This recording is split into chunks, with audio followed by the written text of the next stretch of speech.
I'm working on replacing the horn on my 2019 F150.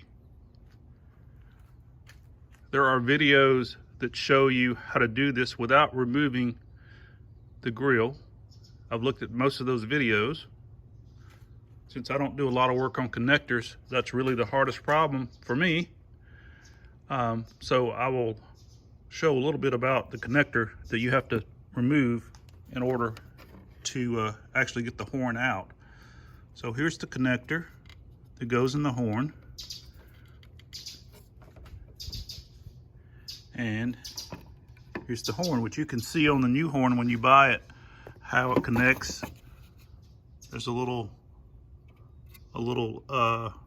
triangular shaped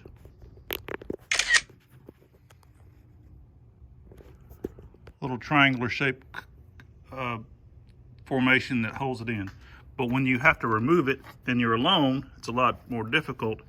So without knowing what the connector looks like, when you're trying to fish it out of this left hole, what you have to do is, and I use a screwdriver because I'm alone, but I push this down, and when I push this down, you can see maybe that this piece that holds it in place moves up. And so if you were able to push this down and hold it with a screwdriver, you maybe get it loose. I used a video also where we removed the hood latch, and the hood latch was also connected with one of these similar connectors, and I didn't really know it at the time, but you just push this down, which lifts that same type of connection off of this similar connector, actually maybe an identical connector that holds this for the hood latch. And that's removing this hood latch really does help. One of the videos talks about marking this hood latch, but mine actually is shown exactly where it is by these bite marks from the washers. So I hopefully will be able to get back in the right place. One thing I'm going to do is actually test the new horn before I put it in. I've already tested the fuse, which is fuse number 1 here. And you can make sure the fuse is getting power on both sides. There's videos on how to do that with the light. I did it with a meter. You can do it with either one.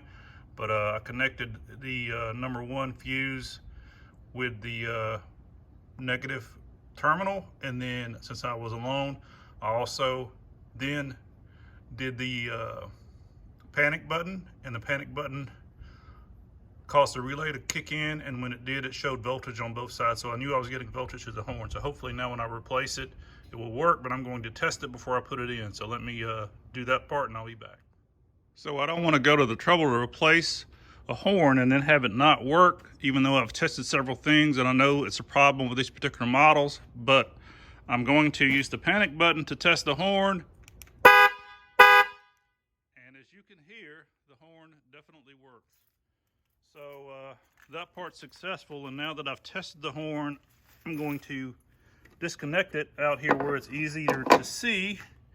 And it may be a little bit difficult with this, but I'm going to have to hold this down and then pull it out. I'm not going to be able to do that while the video is going, so I'm going to, again, this piece right here, I'm going to hold it down. In fact, maybe I will do it. I'm going to stop and put a screwdriver in it. Put this screwdriver in it because before, when I did it, I was alone and I couldn't reach it very well. And so hopefully with the screwdriver in it, it will. I put the screwdriver in. I was able to pull it out. Again, I'm by myself. And so when you fish the horn from here in the center where it is, you can't get it over here because the wire won't let you. You have to move it all the way over here. You can't really get your hands in there, so you have to bring it up into this little corner on this side of the truck. And when you do that, if you have 2 people, maybe you can get it out, but with 1 person, you have to put something in this slot. A screwdriver will work, maybe not one quite this long, but when you put it in there, hopefully you'll be able to, it'll hold that connector in a spot where you can pull it apart, because I was able to. So Hopefully I'll be able to put this in with no problem. The other videos seem to think this is not a problem. If I run into issues, I will tape more. Otherwise, this is the end of my video, but I would suggest that you check your fuses ahead of time using a meter or a light, and that you check your horn before you put it in, which are not covered in the other videos, but most people have some mechanical skills, so they probably are doing that without showing it in the videos. I'm in the process of putting my hood latch back on, and one of the videos talked about taking it off. And when you do take it off, again, you have to disconnect either this probably cable here, or it was easier to disconnect this wire so you could actually move it out of the way.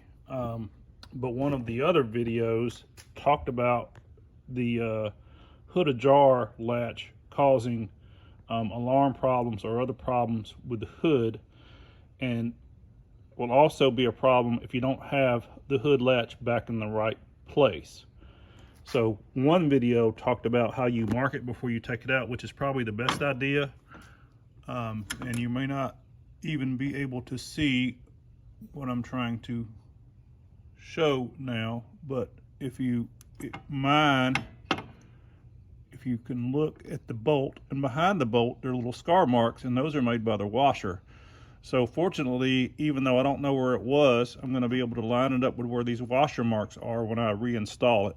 But it's probably best to mark this with some sort of masking tape or something so that you know where it is when you take it out, so when you put it back in, it's lined up, latches properly, doesn't give you any hood ajar issues, or doesn't latch properly. Okay, I have everything back together. The 4 bolts here,